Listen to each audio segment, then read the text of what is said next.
سلام و درود خدمت عزیزای دل.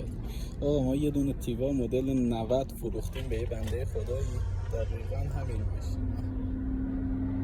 الان هم تو شماره گذاری هستیم. این ماشین رو ما دادیم به یه بنده خدا 195 میلیون. تیوا مدل 90 رنگ نقره‌ای. حالا اومدیم شماره گذاری، یه 5 تومن هفته پیش بنده خدا تا گذاشت. ما هم گفتیم مشکل نداره، اصلا هیچ اشکالی نداره. ما داخل شماره گذاری برای امضا که زدیم شما 5 تومن بزنید به حساب ما. الان اومدیم شماره گذاری، الان تو مرکز شماره گذاری هستیم. عرضم به حضورتون ایشون الان دبه کرده، من 10 میلیون خرج ماشین کردم.